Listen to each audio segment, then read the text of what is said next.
शुरू करते हैं द डबल ड्रामा का एक्सप्लेनेशन एपिसोड नंबर 15। तो एपिसोड 15 के स्टार्टिंग में हम देखते हैं क्योंकि पूछती है कि जियांगली से कि क्या आपका कोई ऐसा प्रेमी है जो मेरे पास है, जो आप यहाँ पे मुझसे मिलने के लिए आई हैं। जियांगली कहती है नहीं, लेकिन मुझे तुम्हारे प्रेमी के बारे में जरूर पता है। तो क्योंकि कहती है कि क्या मेरा कोई प्रेमी भी है, मुझे तो इसके बारे में पता ही नहीं था। जियांगली बताती है कि वांग जियांग के मजिस्ट्रेट जू झाओ का बेटा। आगे हम बुलान को देखते हैं जो कि मिस्टर ड्यूक्सू से कहते हैं कि आप मुझसे दूर हो गए, मुझे आपसे इतने अच्छे व्यवहार की उम्मीद नहीं थी। जिसके बाद से उनके ऊपर झपट्टा मारती है, उनके बेल्ट को खोल देती है। ड्यूक्सू कहते हैं कि ये तुम क्या कर रही हो। तो बुलान कहती है कि आपने मेरे शरीर को देखा है, तो क्या मैं आपके शरीर को नहीं देख सकती, मैं भी देखना चाहती हूँ। जिसके बाद से वो फिर ड्यूक्सू के ऊपर झपट्टा मारती है। तो ड्यूक्सू उस पर झपट्टा मारते हैं। जिसके बाद से क्या करते हैं, उसको एक तरफ गिरा के और उसके मुंह में कुछ खिला देते हैं, मतलब कुछ जहरीला पदार्थ खिला देते हैं। बुलान पूछती है कि आपने क्या किया। तो वो कहते हैं कि मैंने तुम्हें एक जहरीला पदार्थ दे दिया है जिसकी मारक औषधि अगर तुम्हें ना मिले तो 1 महीने में खून की उल्टी करके तुम्हारी मृत्यु हो जाएगी। मतलब तब तक तुम्हारे शरीर से खून निकलता रहेगा जब तक तुम्हारी मृत्यु ना हो जाए। बुलान तो बहुत ज्यादा असहज महसूस करने लगती है और उसे डर लगने लगता है। आगे की सीन में हम जियांगली को देखते हैं। क्यूजिंग कहती है कि तुम्हें उसके बारे में कैसे पता है। यहाँ पे जियांगली कहती है कि जाओ मेरा दोस्त था। जिसके बाद से हम एक कहानी देखते हैं जहाँ पे हमें दिखाया जाता है कि क्यूजिंग को पकड़ के ले जाया जाता है वैश्यावृत्ति करने के लिए। वो लोग कहते हैं कि तुमने अपना कर्ज नहीं चुकाया है तो तुम्हें वैश्यावृत्ति करना होगा। यहाँ पे हम झाओ को देखते हैं जो कि आके क्यूजिंग को बचाते हैं और उन लोगों से कहते हैं कि कानून नाम की कोई चीज है या नहीं है।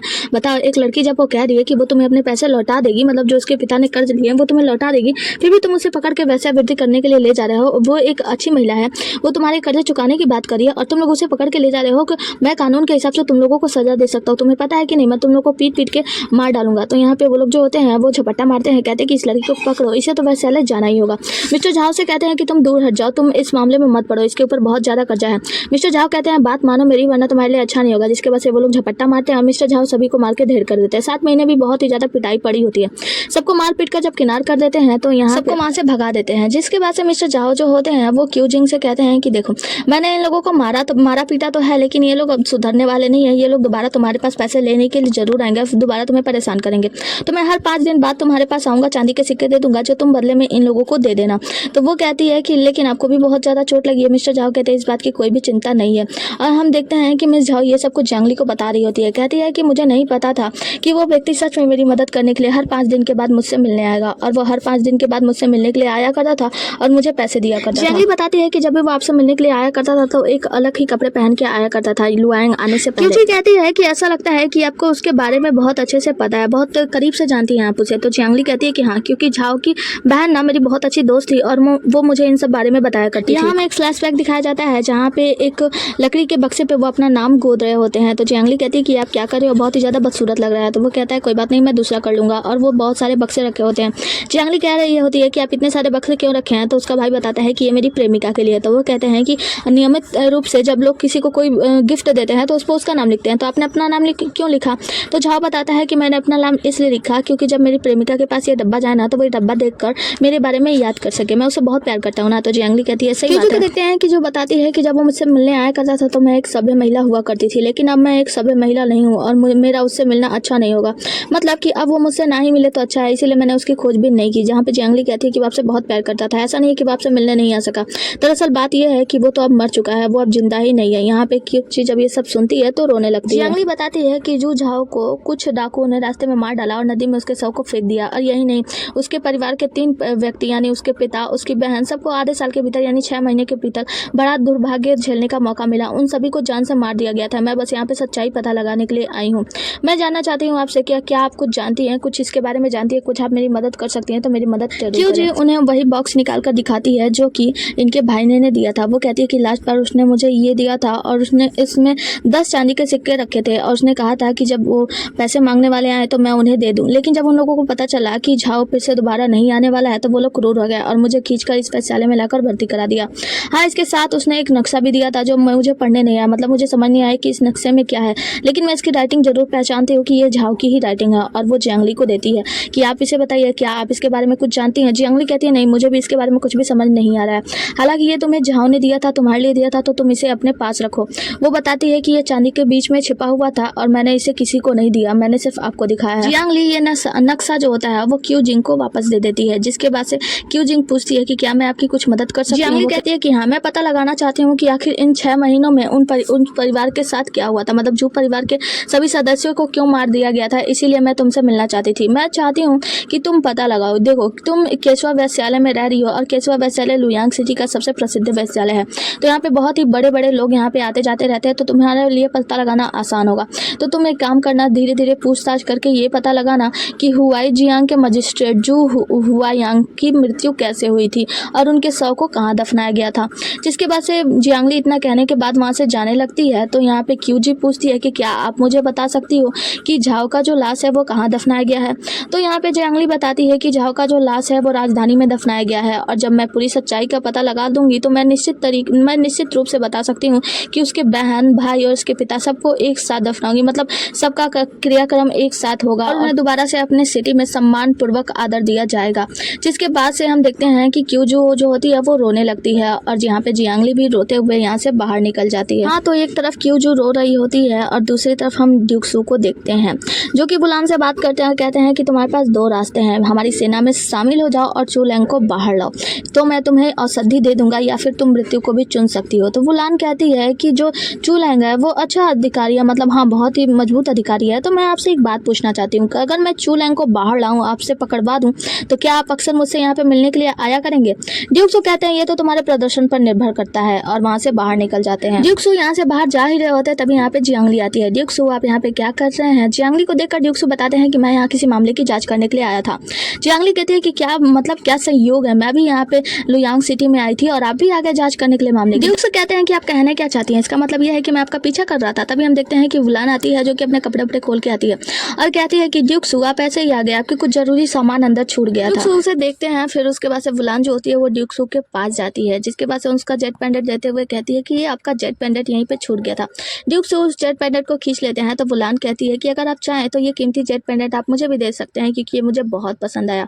जिसके बाद से हम जियांग ली को देखते हैं, वो कहती है कि मुझे लगता है कि आप सच में किसी जरूरी काम से ही यहाँ पे आए थे, मुझे यहाँ से जाना चाहिए, और वहाँ से चली जाती है। कहती है कि मुझे आपको परेशान नहीं करना चाहिए। ड्यूक सू जियांग ली को समझाने की कोशिश करते हैं, लेकिन जियांग ली वहाँ से चली जाती है और वुलान उनको उनका लॉकेट दे देती है। जिसके बाद से वुलान कहती है कि महिला है, ईर्ष्या तो होगी ही। तो ड्यूक सू कहते हैं कि क्या ईर्ष्या, मतलब उसको जलन क्यों होगी। जिसके बाद से वो वुलान कहती है कि आपको बस उसे अच्छे से समझाना चाहिए। ड्यूक सू कहते हैं कि ऐसा लगता है कि शायद हमारे साथ आप कोऑपरेट नहीं करना चाहती हैं, और अगर आप कोऑपरेट नहीं करना चाहती तो कोई बात नहीं, मैं किसी और को ढूंढ लूंगा। वुलान कहती है कि नहीं ऐसी बात नहीं है। जिसके बाद से ड्यूक सू कहते हैं ठीक है, मैं ये आपकी आखिरी गलती समझ के माफ कर देता हूँ, दोबारा ऐसी गलती नहीं होनी चाहिए। जियांग ली जब बाहर आती है तो बाहर टोंग होती है, कहते हैं कि मिस आपको पता है मैं यहाँ पे आपका लंबे समय से इंतजार कर रही थी और मैंने ड्यूक सू को भी अंदर देखा। जियांग ली कहती है वो क्या करता है मुझसे इससे कोई लेना देना नहीं है, और गुस्से में वहाँ से चली जाती है। सीन यहाँ से कट होता है। आगे की सीन में हम नए कैरेक्टर मिस ये को देखते हैं, जो कि ये परिवार की महिला है, मतलब हाँ जियांग ली के मामा जी की बेटी है, और ये यहाँ पे अपने कपड़ों के दुकान से आई होती है और बताती हैं कि दस्तावेज में लिखने की कोई भी जरूरत नहीं है। मुझे मुँह जबानी याद है, कपड़ों का जो परसेंटेज है वो 10% बढ़ा हुआ है, और देखो सर्दियों में लोग ज़्यादा कपड़े पहनते हैं वगैरह वगैरह, अपना हिसाब किताब करते हुए आ रही होती है। ये हिसाब किताब करते हुए आ रही होती है। हम देखते हैं कि इनकी माता जी और जो इनकी नौकरानी होती है वो दोनों लोग नाटक कर रहे होते हैं। तो ये जाती हैं और देखते हैं कि ये लोग क्या कर रही हैं, मतलब वो लोग कपड़ा वपड़ा टांग के खूब चिल्ला चिल्ला के रो रही होती हैं। मिस ये जाती हैं और अपने माता जी से पूछती हैं कि मैडम आप लोग ये क्या कर रही हैं, माँ आप क्या करना चाहती हैं। वो कहती हैं, उनकी माता जी बताती हैं कि तुम्हारे पिताजी इस बार आए हैं एक नई मालकिन लेकर, मतलब एक छोटी लड़की को लेकर आए हैं, शायद उन्होंने उससे शादी कर लिया, और वो बहुत ही ज़्यादा नाटक वाटक कर रही होती है, चिल्ला रही होती है दोनों कि हम क्या करें, अब हमारा तो जिंदगी जीने का कोई मतलब ही नहीं है। मिस ये कहती हैं कि माँ आप चिंता मत करो, आपको कुछ भी करने की जरूरत नहीं है, मैं भी जाकर पिताजी से बात करती हूँ। तभी हम देखते हैं कि यहाँ पे इनके पिताजी भी प्रिय प्रिय करते हुए आ जाते हैं। हाँ, तो मिस ये जाके अपने पिताजी से बात करती है, यहाँ पे पिताजी कहते हैं कि ये सब अंदर क्या हो रहा है। वो कहती है क्या हो रहा है, मतलब क्या मतलब है आपका, आप उस छोटी लोमड़ी को लेकर आए हैं पिताजी। वो कहते हैं छोटी लोमड़ी, अच्छा वो छोटी लोमड़ी की बात कर रही हैं आप। तो यहाँ पे इनकी बेटी ये कहती है कि देखो देखो आपकी आंखों में उसके लिए प्यार दिखता है, आप उसे घर पे कैसे ला सकते हैं, आपने माँ के बारे में भी नहीं सोचा, मेरे बारे में भी नहीं सोचा, आप ऐसा कैसे कर सकते हैं। वो कहते हैं चुप करो तुम्हें पता भी है वो कौन है, वो राजस्व मंत्री, मतलब वो हमारे रिश्तेदार है। वो बताते हैं कि राजस्व मंत्री जियांग की बेटी है। तो यहाँ पे वो कहती है अच्छा वही लड़की ना जो कि हमारे परिवार को मतलब व्यापार करने वाले लोग हैं, ये बात करके उसने हमारा मजाक उड़ाया था। वो कहते हैं कि हाँ वही वो जियांग ली। मिस ये कहती हैं कि वो दुष्ट महिला, उसकी हिम्मत कैसे हुई यहाँ आने की। तो इसके पिताजी कहते हैं कि पहले मुंह संभाल के बात करो, मतलब वो तुम्हारी चचेरी बहन है, सोचो वो जियांग परिवार की बेटी है और तुम्हें आराम से और सभ्य तरीके से बात करना होगा। अंदर हम देखते हैं कि इनकी माता और नौकरानी खूब जोर जोर से रो रही होती है। तो मिस ये कहती है कि पिताजी पहले इस समस्या को सुलझाइए। हाँ, तो मिस ये और उनके पिताजी जब अंदर कमरे में जाते हैं तो हम देखते हैं कि यहाँ पे इनकी पत्नी यानी मिस ये के माता श्री नाटक कर रही होती है कि हमें तो मर जाना चाहिए, वो छोटी लोमड़ी जब इस घर में रहेगी तो मैं इस घर में नहीं रहना चाहती। ये लोग बहुत ही ज्यादा नाटक कर रहे होते हैं मालकिन और नौकरानी की, वो लोमड़ी इस घर में आ गई, अब हमारा इस घर में क्या काम है, हमें तो मर जाना चाहिए। और वहाँ पे फांसी वासी लगाई होती है, उन्हें लटकने की कोशिश कर रही होती है। हम देखते हैं कि मिस ए और उनके पिताजी जो होते हैं दोनों लोग घुटनों के बल बैठ जाते हैं और उनके पिताजी कहते हैं कि प्रिया पहले मुझे समझाने दो तो आखिर बात क्या है, तुम जैसा समझ रही हो वैसा नहीं है। दरअसल तुम्हें पता है जो लड़की के बारे में तुम बात करी हो वो छोटी लोमड़ी के बारे में, वो कोई और नहीं बल्कि हमारी भतीजी है। इतना सुनना था कि उनकी माँ जो होती है वो खुश हो जाती है, खुशी के मारे उस फसरी पे लटक ही रह जाती हैं, जहाँ पे मिस ए और उनके पिताजी जाके उन्हें बचाते हैं। आगे हमें रात का सीन दिखाया जाता है जहाँ पे हम देखते हैं कि ये परिवार के मामा जी, मामी जी और उनकी बेटी, ये तीनों लोग बैठ के आपस में बातें कर रहे होते हैं। ये लोग कहते हैं कि आप उसे यहाँ पर क्यों ले आए। वैसे देखो ये सीजी जैसे ही मंत्रालय में, राजस्व मंत्रालय में कार्य पे गया, ये मतलब इनके परिवार का भी सब कुछ ठीक हो गया। जियांगली यहाँ पे चली आई हम लोगों से मिलने के लिए। मामा जी कहते हैं देखो ऐसी बात नहीं है, अगर ये सीजी मंत्रालय में कार्य भी कर रहा है तो उसके पिताजी उससे ऊंचे पद पे हैं, तो उसे हमारी सहयोग की कोई भी आवश्यकता नहीं है। जिसके बाद से इनकी बेटी कहती है कि आपको क्या जरूरत थी उसे यहाँ पे ले आने की, आपको पता नहीं है क्या कि उसने बचपन में क्या कुछ किया, इतना कुछ कहा। तो पिताजी कहते हैं कि देखो मैं उसे जानबूझकर नहीं लाया, दरअसल जियांगली ही यहाँ पे आना चाहती थी और तुम इतना बड़बड़ाओ मत, तुम्हारी बात उसने सुन ली तो उसे लगेगा कि हम लोग उसका आदर सत्कार नहीं कर रहे हैं, और वैसे भी वो एक मंत्री की बेटी है तो हम लोग उसके बात को कैसे टाल सकते हैं। मामा जी कहते हैं कि वो तो यहाँ पे खुद ही आना चाहती थी। जिसके बाद से मामी जी कहती है आपको पता नहीं था कि परिवार में कितनी सारी परेशानियां चल रही हैं, दुकान भी सही से नहीं चल रहा है, यहाँ तक कि व्यवसाय के कार्य को लेकर माता जी यानी हमारी सासू माँ जो है वो भी बहुत ही ज्यादा परेशान रहती है, उनके सिर में हमेशा दर्द रहता है। अब उन्हें पता चलेगा कि जियांगली यहाँ पे आ गई है तो उन्हें कितना ज्यादा बुरा लगेगा ना, मतलब हम लोग क्या करेंगे, कैसे उन्हें समझाएंगे। मामा जी कहते हैं कि देखो पहले हम लोग मामला संभालते हैं, मतलब हम लोगों में से एक कोई जाएगा, उसका आओ भगत करेगा, उसकी देख रेख करेगा, जिसके बाद से हम धीरे धीरे करके अपनी माता श्री को जाके उन्हें बताएंगे कि जियांगली यहाँ पे आई हुई है, फिर जो होगा वो देखा जाएगा। जिसके बाद से ये लोग कहते हैं कि आखिर परिवार का कौन व्यक्ति जाएगा जो कि जियांगली के साथ साथ रहेगा, मतलब उसे घर दिखाने में, घुमाने में मदद कर सकेगा। तो यहाँ पे सभी लोग मिलकर माता जी की तरफ देखते हैं तो माता जी कहती हैं यानी मामी जी कहती हैं मैं बिल्कुल नहीं जाने वाली, कोई भी चला जाए लेकिन मैं नहीं जाऊंगी। जब बेटी की तरफ देखते हैं तो ये कहती है मैं भी नहीं जाऊंगी, मुझे काम है, मुझे दुकान पे जाना है। जिसके बाद से पिताजी की बारी आती है तो पिताजी यानी मामा जी कहते हैं कि मैं नहीं जाने वाला, मैं तो मतलब तभी से उसका आहो भगत कर रहा था ना, वहाँ से उसके लेकर भी आया, और घर का कोई व्यक्ति अगर उसके पास नहीं जाएगा तो उसे ऐसा लगेगा कि हम लोग उसकी आहो भगत ना करके मतलब उसकी आदर सत्कार नहीं कर रहे हैं, उसके साथ अवहेलना कर रहे हैं, तो अपने पिता को दोष भी देगी ना, तो ये भी तो हो सकता है। जिसके बाद से पिताजी कहते हैं कि चलो हम अपने पारिवारिक तरीके से पता करते हैं कि आखिर कौन जाने वाला है। जिसके बाद से 3 गेंद बनाई जाती है और तीनों गेंद को उछाल देते हैं। कहते हैं कि इसमें 3 गेंद है जिसमें से एक गेंद पे लिखा हुआ है हाँ, तो कोई जो पर्ची उठाएगा उस पर हाँ लिखा होगा उसे जाकर जियांगली का आहो भगत करना होगा। सभी लोग कहते हैं पहले तुम, पहले तुम, पहले तुम, तो सभी लोग कहते हैं बेटी पहले तुम उठाओ। तो इनकी बेटी जो ये होती है वो उस पर्ची को उठाती है जिसपे हाँ लिखा होता है, मतलब अब ये को जाकर जियांगली के साथ रहना है, उसका आहो भगत करना है। ये के माता पिता समझाते हैं उसे कि देखो तब तुम कल दुकान से छुट्टी ले लो और तुम जाके जियांगली की देखभाल करो। ये तो गुस्सा हो जाती है, कहती मुझे नहीं जाना। सीन में हम देखते हैं कि जियांगली सोकर उठती है, मतलब बाहर बहुत ज्यादा शोर हो रहा होता है तो वो टोंग से पूछती है कि टोंग बाहर क्या हो रहा है। आधी रात का ही सीन होता है। टोंग बताती है कि बाहर ये परिवार की बेटी यानी ये आपकी चचेरी बहन जो है ना वो आई है और वो आपको बाहर ले जाने के लिए मतलब घुमाने फिराने के लिए आई है, क्योंकि उनके माता पिताजी ने कहा है कि वो आपको लुयांग सिटी में घुमा दे और वो सारी तैयारियां कर रही हैं। क्या मैं उन्हें मना कर दूं? मुझे पता है कि आप थक चुकी हैं तो आप अभी आराम कर सकती हैं। जियांगली कहती है कि नहीं, उसने इतनी सारी तैयारी की है, इतनी मेहनत की है तो मैं उसकी मेहनत कैसे जाया होने दे सकती हूँ। टोंग को कहती है कि टोंग मुझे ले चलो, तैयार करा दो। जिसके बाद से हम देखते हैं कि यहाँ पे ये आ जाती है और कहती है कि ज्यादा लोग रहेंगे तो आप जल्दी तैयार हो जाएंगी, और अपने नौकरानियों की भी साथ लेकर आई होती है और जियांगली को पकड़ के उठाकर ले जाती है और एक सीट पे बैठा देती है। कहती है कि अब आप आराम से तैयार हो जाओ और आप चिंता मत करो, ये नौकरानी आपको पूरी तरीके से तैयार कर देंगी। जहाँ पे नौकरानियां पानी वानी भिगा के उन्हें तैयार करने की लगती हैं। और यहाँ पे ये बताती है कि हमें झील पे जाना है और लुयांग सिटी में इस जगह पे मतलब बहुत सारी अच्छे स्थलों के बारे में बताती है। कहती है कि हम इन सभी स्थलों को घूमेंगे क्योंकि पिताजी ने आदेश दिया है कि मैं आपकी देखभाल करूँ, मेजबानी करूँ और आपको घुमाऊँ फिराऊँ, यहाँ का लुयांग सिटी दिखाऊँ कि यहाँ पे सब कुछ कितना ज़्यादा अच्छा है। जिसके बाद से जियांगली उठती है और कहती है कि क्योंकि मैंने कल एक यात्रा की थी इसकी वजह से मैं थक गई हूँ तो मैं अभी जाना नहीं चाहती। कैसा होगा कि मैं मामा जी से ये कह दूँ कि आपने मुझे घुमाया, बहुत सारे अच्छे सिटी पे ले गए, खाना खिलाया पिलाया और बहुत सारी मस्ती करी, मतलब आपने मेरे साथ अच्छी मेजबानी की, मतलब आपने मेरी अच्छी मेजबानी की है, मतलब अच्छे से देख रेख किया है। तो ये कहती है ये कि अच्छा इसका मतलब ये है कि आप बाहर नहीं जाना चाहती, तो इसका मतलब ये नहीं है ना कि मैंने आपकी मेजबानी नहीं की, मतलब ये मत कहना बाद में कि मैंने आपको पूछा नहीं, आपको घुमाया फिराया नहीं। तो वो कहती नहीं ऐसा नहीं होगा, मैं पिताजी से आपके कह दूंगी कि आप तो बहुत अच्छे हैं, आपने बहुत अच्छी मेजबानी की मेरा, तो मैं अभी आराम करना चाहती हूँ। तो जिसके बाद से वो कहती है कि हाँ ठीक है तो फिर तुम आराम करो, मैं तुमसे शाम को मिलूंगी क्योंकि मुझे दुकान पे बहुत सारा काम है और मुझे अभी दुकान भी जाना है सुबह में। तो तुम आराम कर सकती हो और मैं जा रही हूँ। जिसके बाद से जियांगली उससे कहती है कि आप कपड़ों के दुकान पे जा रहे हो ना, तो मुझे भी दुकान पे जाना है, तो क्योंकि मैं ज़्यादा कपड़े नहीं लेकर आई हूँ तो मैं सोच रही हूँ मैं कुछ नए पोशाक बनवा लूँ। ये कहती है कि अच्छा तो अभी आपको पता नहीं है क्या, अभी आधी रात हो रही है, कल सुबह हम 2 घंटे के बाद चलेंगे, जब हम सुबह जाएंगे ना तो आपको बुला लेंगे। तो जियांगली कहती है ठीक है।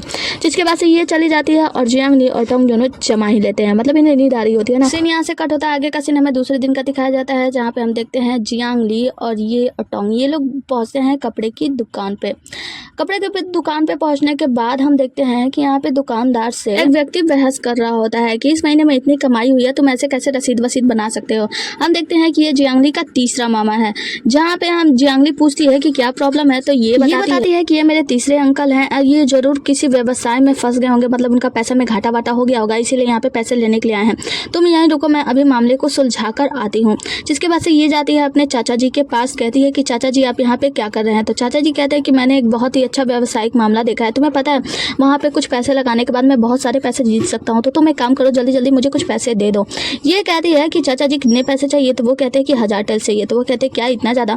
फिर ये बताती है कि चाचा जी अगर आपको इतने सारे पैसे चाहिए तो पहले पुराने जो आपने बकाया किए हैं वो सारे पैसे लौटा दो, फिर मैं आपको वो पैसे दे दूंगी। तो चाचा जी कहते हैं तुम्हारी हिम्मत कैसे हुई ऐसा कहने की, मतलब मुझे कुछ पैसे ही दे दो ना पैसे, और मैं तुमसे वादा करता हूँ कि जब मैं पैसे कमा लूंगा ना तो उससे अधिक तुम्हें दे दूंगा। तो यहाँ पे ये कहती है कि पिछले बकाए चुकाओ और लेके जाओ, वरना फिर अपने भाई से बात कर लो, मतलब मेरे पिताजी से। तो वो कहती है तुम्हारी इतनी हिम्मत, मतलब अपने पिता का नाम लेकर मुझे धमका रही हो, अब देखो मैं क्या करता हूँ। और वहीं पे आलती फलती मार के बैठ जाते हैं। कहते जब तक मैं मुझे पैसे नहीं मिलेंगे ना मैं यहाँ से नहीं हटूंगी। तभी यहाँ पे जो ये होती है वो इशारा करती है, तो दुकानदार जो होता है दुकान वाला वो आता है, उनको समझाता है कि प्लीज आप यहाँ से चले जाइए और मामला खराब मत कीजिए। तो जो चाचा जी होते हैं, मतलब तीसरे मामा होते हैं, वो कहते हैं कि तुम हट जाओ, क्या तुम मुझे मारना चाहते हो, उसे धक्का दे देते हैं। जिसके बाद से जियांगली आती है और कहती है कि तीसरे मामा आपको पता है ना कि ये दुकान आपके बड़े भाई यानी मेरे बड़े मामा की बेटी ये के द्वारा संचालित किया जाता है, तो आप उसके लिए और ज्यादा परेशानियां मत खड़ी कीजिए, प्लीज मान जाइए। जिसके बाद से मामा जी कहते हैं कि मामा कौन मामा, किसका मामा, मैं तुम्हारा कोई मामा नहीं हूँ। जियांगली कहती है कि मामा जी मैं जियांगली हूँ, ये जंग जंग की बेटी भूल गए। तो मामा जी याद करते हैं कि जब मामा जी बहुत ज्यादा छोटे थे तब इनकी बहन की शादी हो रही थी। तो जब इनकी बहन इनके पास आती है, अपना चेहरा दिखाती है, वो कहते हैं कि देखो आप कभी घर से बाहर नहीं गए हो तो आपको अपना ख्याल रखना सीखना होगा। तो ये कहती हैं कि हाँ मैं अपना ख्याल रख लूंगी, तुम भी अपना ख्याल रखना। मामा जी कहते हैं तुम्हें खुश रहना चाहिए, तो वो कहते हैं कि हाँ मैं बहुत खुश हूँ। जिसके बाद से हमें इनका प्यारा सा मतलब मिलन दिखाया जाता है, मतलब बहन और भाई का, जो कि कितना ज्यादा प्यारा है।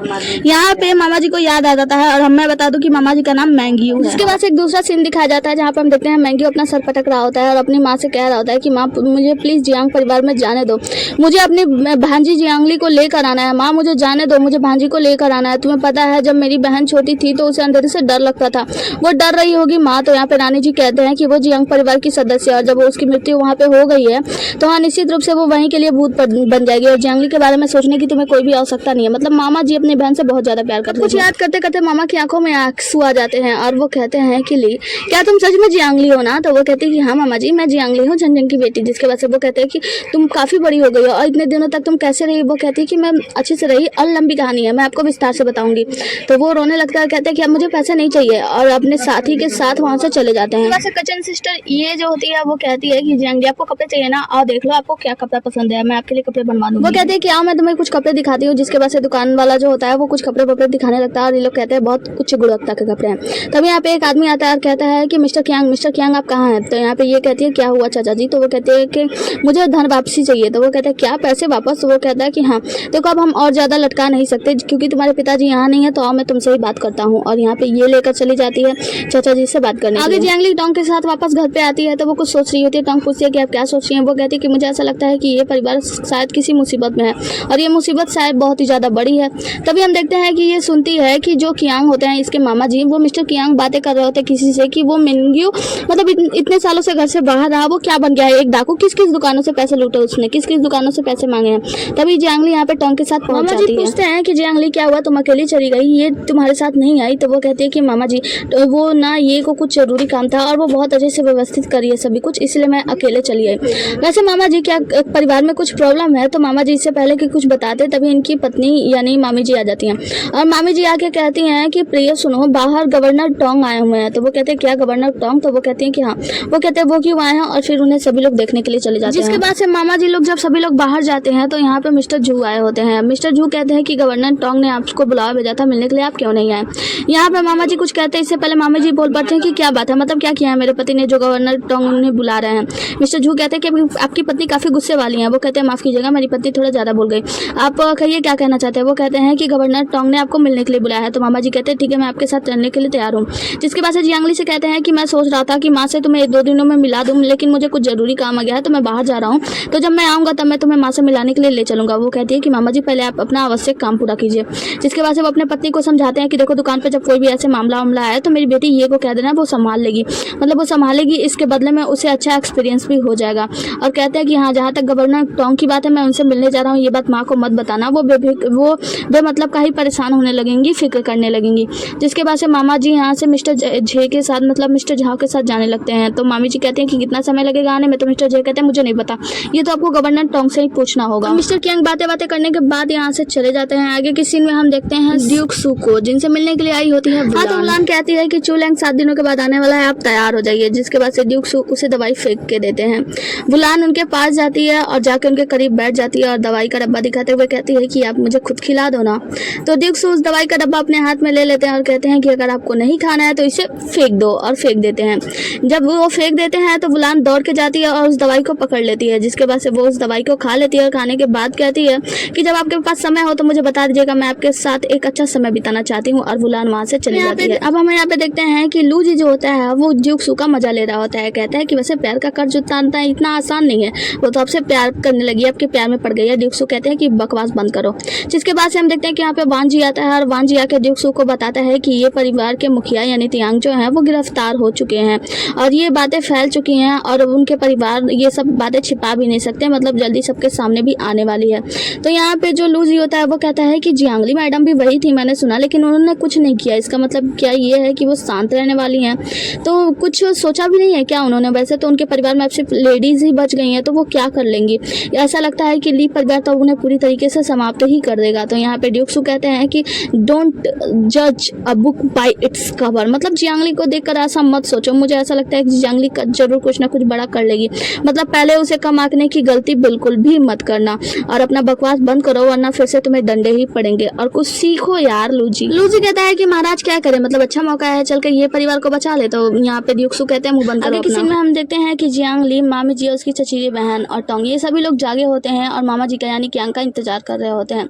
यहाँ पे जो ये होती है वो जियांगली से कहती है कि तुम जाकर आराम कर लो, वैसे भी तुम सुबह जल्दी उठ गई थी। वो कहती है कि अगर मैं आराम करने चली भी जाऊँ तो मुझे नींद नहीं आएगी, मैं तो बस इंतजार कर रही हूँ कि आगे खबर मिले। तब यहाँ पे एक आदमी आता है और बताता है कि मैंने जाकर पता किया और यहाँ पे तो मुझे टोंग जो गवर्नर है उनका चेहरा दिखाई नहीं दिया, मतलब किसी ने उनसे मिलवाया ही नहीं। यहाँ तक कि मैंने रिश्वत देने की भी कोशिश की, लेकिन रिश्वत पर भी कोई भी कुछ भी बताने को तैयार नहीं है और चाचा जी का यानी कियांग का कुछ भी पता नहीं चला है।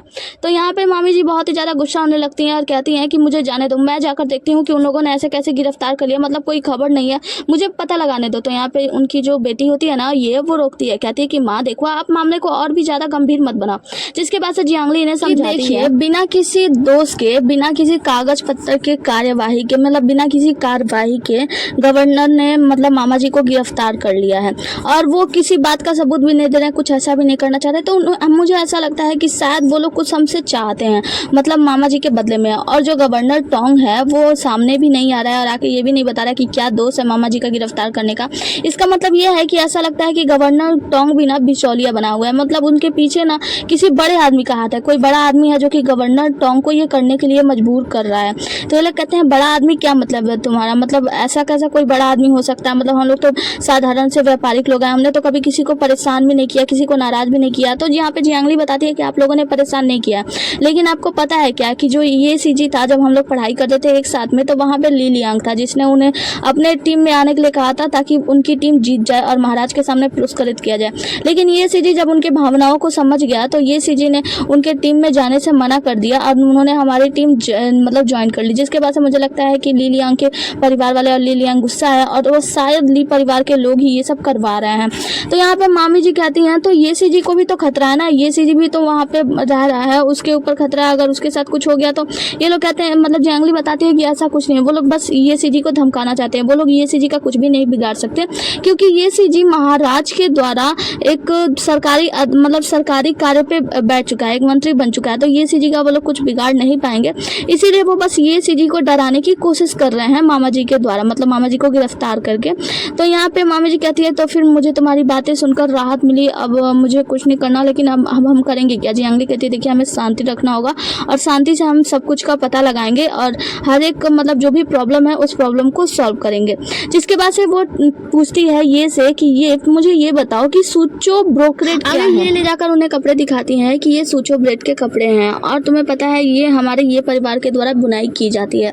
हालांकि कुछ समय में इन कपड़ों की जो मतलब हम लोग मार्केट में सेलिंग करते हैं इसको लेकर बहुत सारी अफवाहें उड़ रही हैं कि सूचो ब्रेड के कपड़े पहनने के बाद लोगों की मौतें हो रही हैं। पिताजी ने इसके बारे में बहुत सारी जांच कराई लेकिन हमें कुछ ज़्यादा पता नहीं चल पाया है। लेकिन आज जब जांच के दौरान कुछ ऐसे लोग मिले जिनके शरीर पे लाल चकत्ते पड़ गए थे ये कपड़े पहनने के बाद, और इसीलिए जो दुकान वाले हैं वो लोग हमसे रिफंड चाहते हैं, मतलब कपड़े वापस करके पैसे वापस ले रहे हैं। इसके लिए हम लोगों के परिवार को बहुत ही ज़्यादा दिक्कत हो रही है। जियांगली कहती है कि आओ तो फिर चलो मिलकर उन कपड़ों की पहले जांच करते हैं जो उन लोगों के पास से मिला है जिनके रेड रेड चकत्ते बढ़ गए हैं। जिसके बाद से जियांगली उन कपड़ों को लेकर साइड में जाती है तो ये उसका हाथ पकड़ के कहती है कि जियांगली आपने आज बहुत अच्छे से सारे मामलों को समझाया और मेरी माँ को शांत कर दिया। हालांकि मैं व्यवसाय के बारे में बहुत अच्छे से जानती हूँ लेकिन आपको पता है इन षड्यंत्रों के बारे में मैं बिल्कुल भी नहीं जानती, मतलब बिल्कुल समझ बूझ नहीं है मुझ में।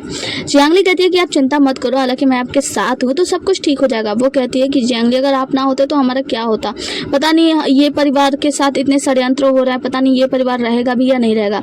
जियांगली कहती है कि देखो एक समय था जब मैं मरने वाली थी, मैं मर के वापस आई हूँ और ये परिवार के साथ हूँ और मैं पूरी कोशिश करूँगी ये परिवार को बचा लूँ और हमारे ये परिवार को कुछ भी नहीं होगा और मैं कुछ भी नहीं होने दूंगी। यहाँ पे जो ये होती है कहती है कि हालांकि मैं आपके साथ बहुत ही ज़्यादा विनम्र तरीके से व्यवहार करी हूँ लेकिन मुझे ऐसा लगता है कि शायद मैं दिखावा करी हूँ। जियांगली कहती है ऐसी कोई बात नहीं है, तुम मेरी बहन हो, चचेरी बहन हो, तो तुम्हें चिंता करने की आवश्यकता नहीं है, हम लोग मिलकर सब कुछ ठीक कर लेंगे। आगे टोंग, जियांगली और ये तीनों लोग यहाँ से निकलते हैं समस्या का समाधान करने के लिए। तो जियांगली कहती है कि मामी जी नहीं दिख रही है, वो कहाँ है। ये बताती है कि वो दादी की रक्षा मतलब देख रेख करने के लिए चली गई है, शायद उन्हें भी पता चल चुका है पिताजी की गिरफ्तारी के बारे में, तो थोड़ी सी परेशान होंगी इसीलिए। अब ये लोग बात करते हुए जा ही रहे होते तभी इनके दुकान वाला आदमी आता और कहता है कि मैडम जल्दी चलो, दुकान पे बहुत सारे लोग घुस गए हैं और उन्होंने सारे सामान का तोड़फोड़ कर दिया, यहाँ तक कि साइन बोर्ड भी तोड़ दिया। देखो मेरी नाक भी मार के तोड़ दिया और मेरी नाक टेढ़ी हो गई, भविष्य में मुझे शादी करनी है, मुझे कैसे पत्नी मिलेगी। यहाँ पे जियांगली कहती है कि कितने लोग हैं, तो वो कहती है कि दर्जनों लोग हैं, जल्दी चलिए आपको चल के देखना होगा। तो ये कहती है कि जियांगली आप यहाँ पे इंतजार करो, मैं जाती हूँ देख कर आती हूँ मामला। जियांगली कहती है कि रुको हम लोग साथ में चलते हैं, साथ में मिलकर समाधान करते हैं। इसके बाद से ये सभी लोग साथ में आगे हम ड्यूक्सू को देखते हैं जो कि आते हैं तो वहाँ पे उनके लूजी वांजी बताते हैं कि जो ली जिंग है ना वो चाय वाले कमरे में है और वो अभी भी अपना खराब सा शो देख रहा है। जिसके बाद से जब यहाँ पे ड्यूक्सू जाने लगते हैं तो दुकान वाला आदमी आके बताता है कि हमारे पर्सनल कमरे में एक लूजी नाम के व्यक्ति हैं जो कि लीजिंग नाम के व्यक्ति हैं जो कि आपसे मिलना चाहते हैं। वो कह रहे हैं कि अगर आपको मिलना है तो डायरेक्ट जाके लीजिंग से मिल लीजिए और आपको उसका मतलब पीछा करवाने की जरूरत नहीं है, मतलब वांजी लूजी जो उनका पीछा कर रहे हैं उनके बारे में खबर रख रहे हैं उन सब की जरूरत नहीं है, आप जाके डायरेक्ट उनसे मिल सकते हैं। वांजी लूजी कहते हैं कि लीजिंग को क्या लगता है कि हमारे मालिक डरते हैं, जिसके बाद से ड्यूक्स को मिलने के लिए चले जाते हैं लीजिंग से, जहाँ पे ये लोग जाकर चाय वार अपना निकालते हैं और जो ड्यूक्स होते हैं वो कहते हैं कि वैसे आप यहाँ पे बैठ के शो देख रहे हैं ना। तो लीजिंग कहता है कि नहीं मुझे शो देखने का कोई भी शौक नहीं है, मैं तो बस यहाँ पे चाय के लिए आया था और आपको भी बुला के लाया हूँ। जिसके बाद हम देखते हैं कि यहीं पे शो चल रहा होता है, शो कुछ और नहीं बल्कि मिस्टर कियांग के दुकान का चल रहा था, जहाँ पे बाहर बहुत सारे लोग हंगामा कर रहे होते हैं। यहाँ पे जियांगली ये और टोंग ये लोग सभी ये जाती है तो मामला शांत करवाने की कोशिश करती है और कहती है कि देखो पहले दुकान वालों से कहती है कि जाओ तुम लोग अपना मलहम पट्टी करो, मैं बात करती हूँ। जिसके बाद से जियांगली और टोंग वहीं साइड में खड़े होते हैं। हम देखते हैं कि ये दुकान वालों से मतलब वहाँ पे जो भीड़ भड़ाका कर रहे होते हैं उन लोगों से समझाती है कि देखो आप लोगों को यहाँ पे हंगामा करने की जरूरत नहीं है, हम लोग बैठ के बातें करते हैं और जो भी परेशानी आप लोग हमें बता दो। तो वो लोग कहते हैं कि आप लोगों को तो जेल जाना चाहिए, जेल हो जाना चाहिए, कैद हो जाना चाहिए, क्योंकि तुम लोगों के कपड़े पहनने की वजह से कितने लोगों की मौत हो गई है। तो ये कहती है कि देखिए हम लोग यहाँ पे व्यवसाय कर रहे हैं वर्षों से और हमेशा से ईमानदारी से कार्य करते आ रहे हैं, हम लोगों ने कभी कोई गड़बड़ी नहीं की है और यहाँ तक कि पता नहीं कैसे ये सारी बात फैल रही है कि कपड़ों की वजह से मौतें होती है, ये सब झूठ है। अगर आप लोगों को ऐसा लगता है तो मैं बता दूं कि हम लोग कभी भी ऐसा काम नहीं करेंगे कि हम लोग पैसे के बदले मौत भेजें। यहाँ पे ये लोग कहते हैं कि और तुम लोग तो काले दिल के हो, तुम लोग ऐसे हो वैसे हो, तो यहाँ पे ये समझाने की कोशिश करती है लेकिन ये लोग नहीं समझते। तभी हम देखते हैं कि यहाँ पे कुछ सैनिक आ जाते हैं, मतलब ये पुलिस वाले से कहते हैं कि आप सही टाइम पे आ गए, आप लोगों इन लोगों को शांत कराइए, मामले को बंद करवाइए। जहाँ पे पुलिस वाला कहता है कि देखो हम लोग इस मामले को बंद करवाने के लिए नहीं आए बल्कि इसलिए आए हैं कि हमें पता चला है कि तुम्हारी दुकान से कुछ ऐसे कपड़े आ रहे हैं जो कि लोगों की मौत के कारण है और क्योंकि इस दुकान की प्रभारी तुम हो तो हमें तुम्हें गिरफ्तार करना होगा। वो कहती है कि आप क्या कर रहे हैं, ये लोग यहाँ पे हंगामा कर रहे हैं तो इन लोगों को आपको गिरफ्तार करना चाहिए, तो आप मुझे गिरफ्तार करने की बात कर रहे हैं। जिसके बाद से जब वो लोग गिरफ्तार करने के लिए आगे बढ़ते हैं तो जियांगली एक बड़ा सा डब्बा मतलब बजाती है वहाँ पे घंटी और जिसके बाद से जियांगली आती है अपना भाषण देने के लिए। के लिए। अब हम ड्यूक सू को देखते हैं जो कि बड़े ध्यान से देख रहे हैं, मतलब उत्सुकता से देख रहे होते हैं कि अब जियांगली क्या करेगी। जियांगली आती है, कहती है कि सबसे पहले वो लोग सामने आए जिनको इन कपड़ों पहनने से प्रॉब्लम हुई है, मतलब इनके शरीर पर चकत्ते पड़ गए हैं। एक आदमी आता है, वो अपना कपड़ा उठाता है, कहता है कि देखो देखो मेरे शरीर पे कैसे चकत्ते पड़ गए हैं ये कपड़े पहनने के बाद। इसके बाद से वो चाकू निकालती है, उसे दिखाती है तो वो तो डर जाता है, लेकिन वो क्या करती है, अपने कपड़े पे हाथ लगाती है और उस कपड़े को उस चाकू से काट देती है, मतलब फाड़ देती है। फाड़ने के बाद से बताती है कि देखो मैंने भी वही कपड़े पहने हैं, मैंने कल से ये कपड़े पहने हैं क्योंकि ये ने मेरे लिए ये कपड़े बनवाए थे। अब बताओ, अगर मैंने ये कपड़े पहने इसका मतलब क्या मैं अपने मौत को दावत नहीं दे रही हूँ? आप लोग अगर विश्वास नहीं होता कि ये वही कपड़े हैं तो आप लोग लेकर जांच कर सकती हैं। ये लोग लड़कियां लेती हैं और जांच करती है, कहती है कि हो सकता है कि तुमने उसमें के कपड़े पहनो, लेकिन तुम्हारे लिए अच्छे गुणवत्ता के हो और तुम्हें नाटक करने के लिए यहाँ पे बुलाया गया है, पैसे वैसे दिया गया है, तो मतलब ये पैसे देकर तुमसे नाटक करवाया जा रहा है, तो तुम्हें यहाँ पे ऐसे बकवास करने की जरूरत नहीं है। हमें पता है कि तुम लोग सब लोग खेल खेल रहे हो। जियांगली कहती है कि देखो इस दुकान से ना ज्यादा महंगा मेरा जान है, मतलब मैं अपना जान जोखिम में क्यों डालेंगी। वो कहती है कि क्या, मतलब औरतें कहती हैं क्या सेकी भगा रही हो, ऐसा लगता है कहीं की राजकुमारी हो, कहीं की रानी हो, सेकी भगा रही हो कि दुकान से महंगी हो। तो इसके बाद से वो कहती है कि हाँ मैं महंगी हूँ, क्योंकि तुम्हें पता नहीं है मैं महाराज के सबसे प्रिय मंत्री, मतलब सचिवालय के सबसे प्रिय सचिव मंत्री जियांग की बेटी जियांगली हूँ। ये लोग कहते हैं क्या जियांगली जियांगली जियांगली। उसके बाद से हम देखते हैं ली जिंग जो होते हैं वो ड्यूक सू से कहते हैं कि जियांगली ने यहाँ पे अपनी पहचान उजागर कर दी ये परिवार को बचाने के लिए। क्या उसे डर नहीं है कि इसके साथ जियांग परिवार पे ये धब्बा लग जाएगा कि वो ये परिवार को बचाना चाहते हैं। ड्यूक सू कहते हैं कि ली जिंग अभी सबसे अच्छा हिस्सा तो बाकी है शो का। और इसी के साथ हमारा ये एपिसोड यहीं पे खत्म होता है। मिलते हैं अगले एपिसोड में, तब तक के लिए बने रहिए हमारे साथ। Tata bye bye, take care.